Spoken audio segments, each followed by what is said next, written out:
Welcome to another episode of Overlanding with Bruce.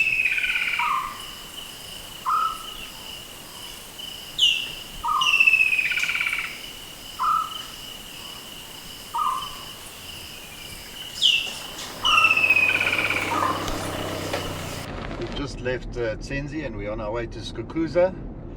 It's quite a long trip, but about 4 or 5 hours. But it's we treat it like a game drive, so it's not that bad. But if you've watched the channel before, you'd know that I always talk about camping etiquette and traveling etiquette and things like that. And I thought I'd just mention this, and I don't want it to sound like I'm having a good moan every time I mention etiquette, but we just stayed at Tsendzi Rustic camp. It's a wilderness camp, and there's no electricity. There is water and there is ablutions, but it's meant to be a quiet area. They've got signs all over the place saying no generators, things like that. And every morning between 5:15 and 6:30, 7, we have people idling their cars. Obviously their battery systems are not capable of supplying enough to their requirements. So they idle their cars every morning before they go on a game drive, and then also just in the campsite.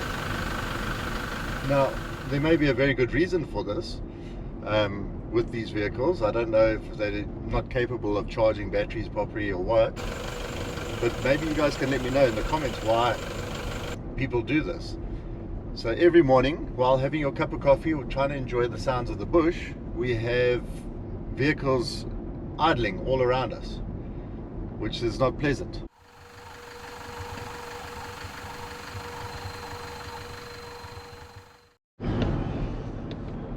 Within minutes of recording that little moan of mine about camping etiquette, we came across 2 hyenas playing in the road.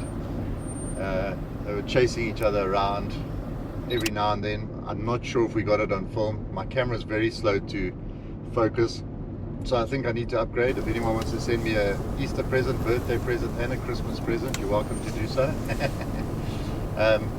But yeah, within probably about 5 minutes of leaving Tsendzi camp, at 7:45 in the morning, we came across these 2 hyenas. Such a nice experience, especially since we had them all to ourselves.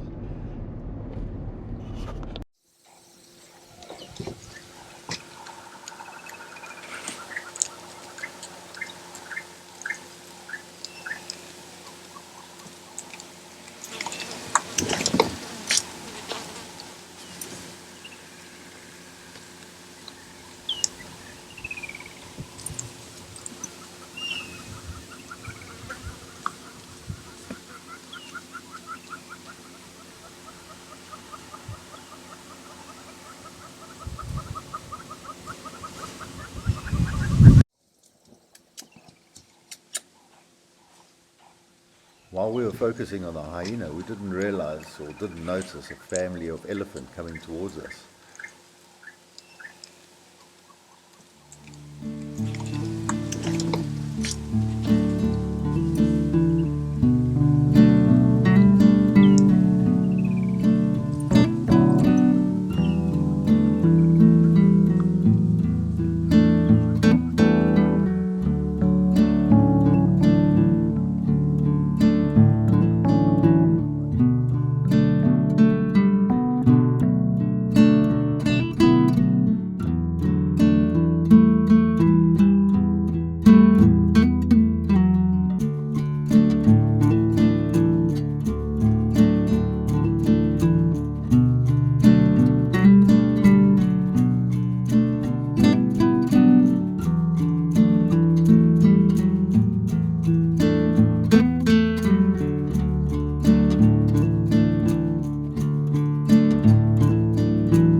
arrived at Skukuza and had a great meal in one of the restaurants and a restful evening where we didn't have to set up camp.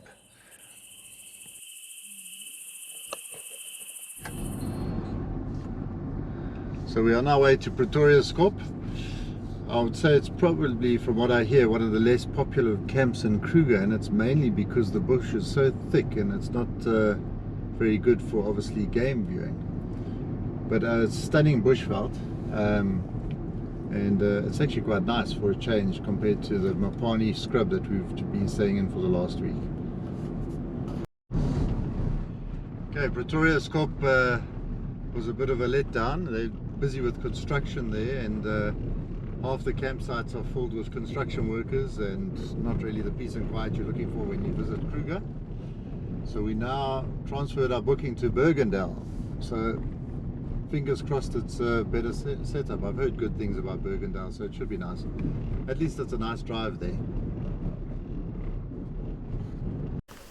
See, this is the part that I'm not used to. Crowds. And then you got people that just sort of walk into your campsite because they want to, while you're sitting around the fire, because they want to look at the fence.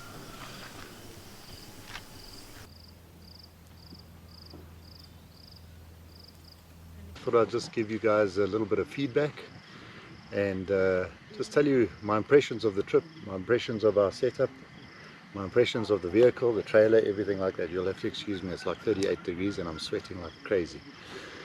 But our trip started out in Blyde River Canyon. From there we went to Kruger National Park and we stayed at Tsendzi Camp. We were expecting a wilderness camp, and to be honest, I was a little bit disappointed because we ended up with neighbors within 3 meters away from us. It was an awesome camp, but we just weren't lucky enough to have the right site. And what I found out when we were there is that people book and then they phone reception and they actually book a site, which we didn't know you had to do. So we got there early thinking that we could just choose a site, and unfortunately we weren't able to do that because it was quite full. And then from there we traveled south and we stayed at Skukuza, which was a bit of a disappointment after Tsendzi, to be honest. It was overcrowded. We rented a chalet, self-catering chalet. It was shocking condition. I'll put some pictures up now. The aircon was held in the wall with brown packaging tape. The room smelled like mothballs. It was actually quite a disappointment for the price that we paid. And then from there we went to Pretoria's Kop. Apparently it's one of the oldest camps in Kruger, and one of the highest camps in Kruger. And unfortunately they're doing some building also, so we chose not to stay there and we transferred our booking to Bergendal. And this is where we probably had one of our most exciting encounters of the entire trip.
So unfortunately, it looks like there's been a massive veld fire. Well, it doesn't look like it. There has been a massive veld fire, which is unusual for this time of year, especially when it's rainy season. Such a shame. After a brilliant drive, we decided to stop off at the Afsal picnic spot for some lunch before the last leg to Bergendal.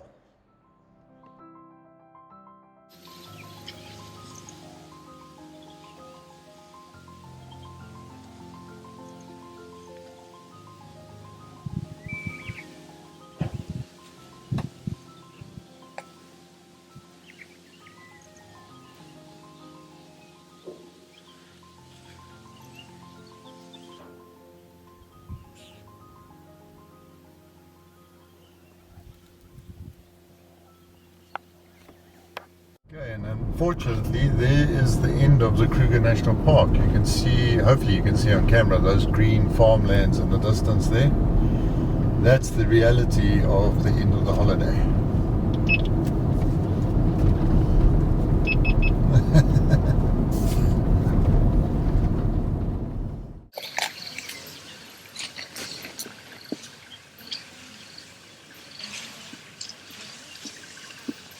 And then eventually we arrived at Berg, which was nice. It's a very nice setup, nice facilities and everything. The campsite's also great, but it's very busy.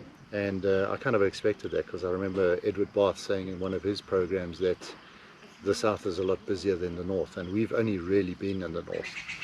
So we've got something like 12 caravans in the 100 meters behind us, which is a little bit overcrowded for me. You can hear each other snore and sneeze and fart and everything else. But we got a nice corner stand and we got a great view, and we've already had hyena visit us and elephant and everything, which is really nice. But in all honesty, it's not really my thing. I prefer to be out in the bush, not on the inside of a fence feeling like a caged animal. But I suppose we need the safety here, because there's a lot of people that are here with kids and that sort of thing. So not a complaint, just an observation. And to show you what I'm looking at, I'll just show you. I hope you can see it. There's an elephant there.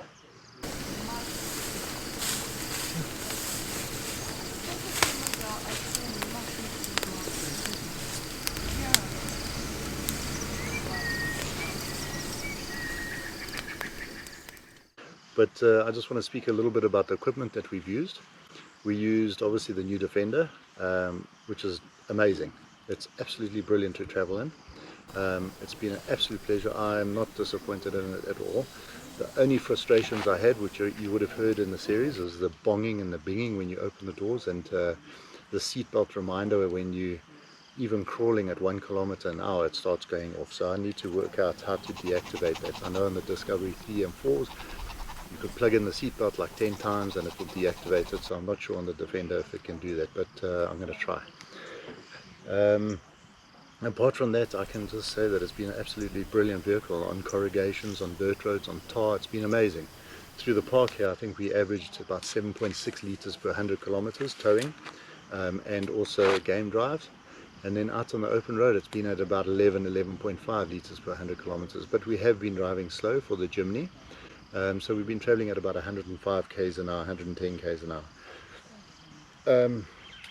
Everything so far has been set up perfectly. Unfortunately, the drawers and the packing system wasn't ready before the trip.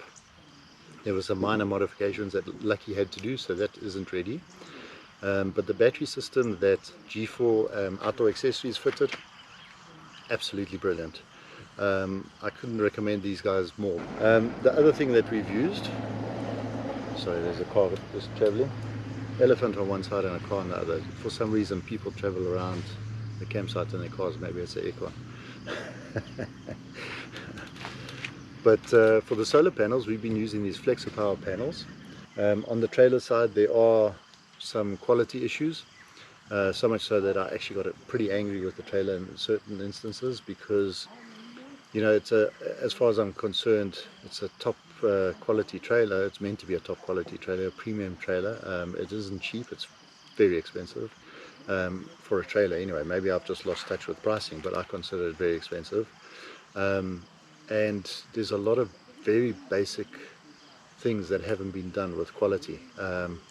Seams coming apart on the tent, or drawers not lining up, or panels coming loose, or rivets coming out, and I'll show you some pictures. But I have spoken to the guys at Conqueror, and they obviously stand by their product and they will fix them. And these quality things happen. You can't blame anyone. It happens in any manufacturing system. So there are failures, there are things that need to improve. So whether we keep the trailer or not is still, we're not sure. We may change it to something like a Comfort, a Companion, not a Comfort. This is a Comfort.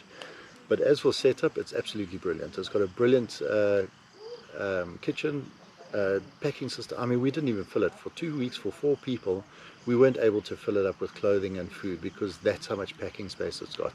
It tows really well, and we've really enjoyed it. It's just those few quality issues that I'm not happy about.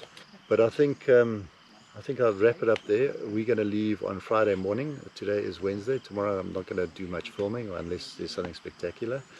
But so far, thanks for watching. Thanks for all the support. Thanks for the subscribers, the new guys, the old guys. Thanks for all the support. And if you've got any questions or suggestions, please list them in the comments below. And you know, even if you've got some criticisms, let me know. But yeah, as for now, I'm going to enjoy this Captain Morgan and enjoy the fire, and then I'm going to watch that elephant.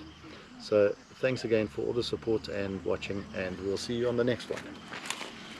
Stay tuned for scenes from the next series of episodes where I travel through Zimbabwe from the very south to the north and back to the south again. What an amazing adventure. Hey, my man, now we're doing adventure. We're about 200 meters higher than what we were yesterday in the campsites and down by the river, plus minus. I'm not willing to go near the edge. Ryan's laughing at me. But it's very high and I can see quite fine from this distance. But what a spectacular place. And I bet my wife and daughters are laughing at me now also because they know how I get. So this is too close to the edge. Copy that. He doesn't look happy. He's starting, go. Go, bud, go.